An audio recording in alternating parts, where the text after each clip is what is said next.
नमस्कार दोस्तों, जय श्री कृष्ण, राधे राधे।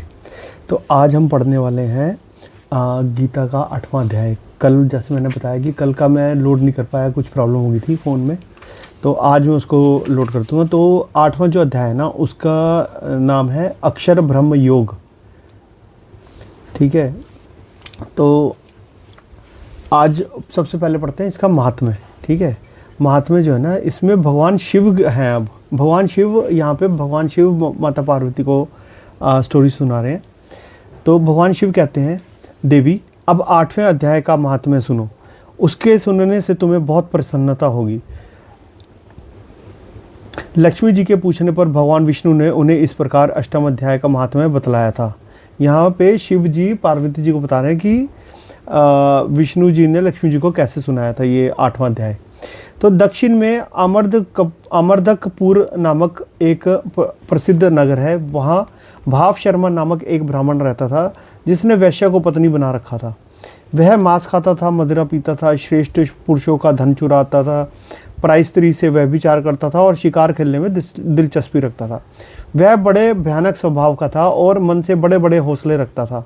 एक दिन मदिरा पीने वालों का समाज जुटा। उसमें भाव शर्मा ने भरपेट ताड़ी पी, खूब गले तक उसे चढ़ाया, मतलब बहुत ज़्यादा दारू पी ली उसने। ठीक है, अतः अजीर्ण से अत्यंत पीड़ित होकर वह पापात्मा कालवश मर गया और बहुत बड़ा ताड़ का वृक्ष हुआ।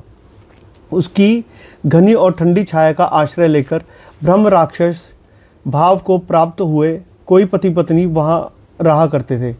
उनके पूर्व जन्म की घटना इस प्रकार थी। अब यहाँ पे ना वो जो ब्रह्म राक्षस जो पति पत्नी है उनकी स्टोरी सुना रहे हैं। उनके पूर्व जन्म की घटना इस प्रकार है। एक कुशीबल नामक ब्राह्मण था, जो वेद वेदांग के तत्वों का ज्ञाता, संपूर्ण शास्त्रों के अर्थ का विशेषज्ञ और सदाचारी था। उसके स्त्री का नाम कुमति था। वह बड़े खोटे विचार की थी। अब नाम से कुमति है तो खोटे विचार होंगे, है ना। उसकी स्त्री का नाम कुमति था। वह बड़े खोटे विचार की थी। वह ब्राह्मण विद्वान होने पर भी अत्यंत लोभवश अपनी स्त्री के साथ प्रतिदिन भैंस, कालपुरुष और घोड़े आदि बड़े दानों को ग्रहण किया करता था, परंतु दूसरे ब्राह्मणों को दान में मिली हुई कौड़ी भी नहीं देता था। वे ही दोनों पति पत्नी कालवश मृत्यु को प्राप्त होकर ब्रह्म राक्षस बन गए थे। वे भूख और प्यास से पीड़ित होकर इस पृथ्वी पर घूमते हुए उसी ताड़ वृक्ष के पास आए और उसके मूल भाग में विश्राम करने लगे।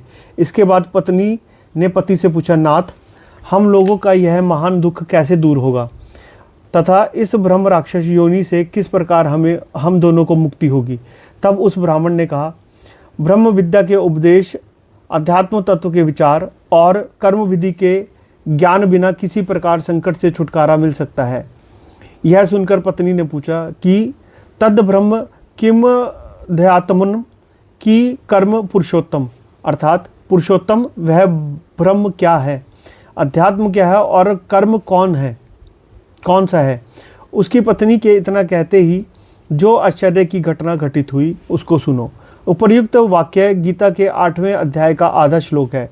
उसके श्रवण से वह वृक्ष उस समय ताड़ के रूप को त्याग कर भाव शर्मा नामक ब्राह्मण हो गया और तत्काल ज्ञान होने से विशुद्ध चित्त होकर वह पाप के चोले से मुक्त हो गया तथा उस आधे श्लोक के ही महात्म्य से पति पत्नी भी मुक्त हो गए।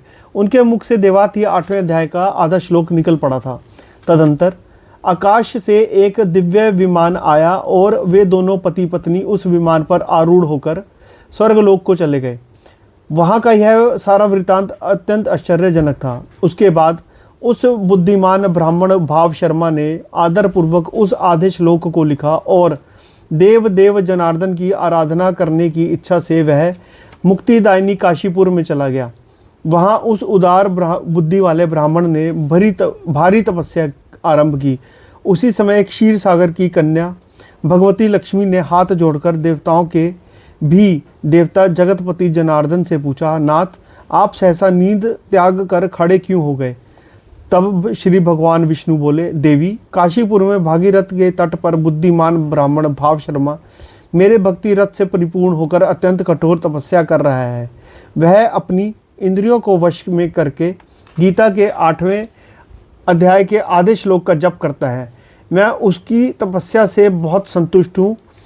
बहुत देर से उसकी तपस्या के अनुरूप फल का विचार कर रहा था प्रिय। इस समय वह फल देने को मैं उत्कंठित हूँ।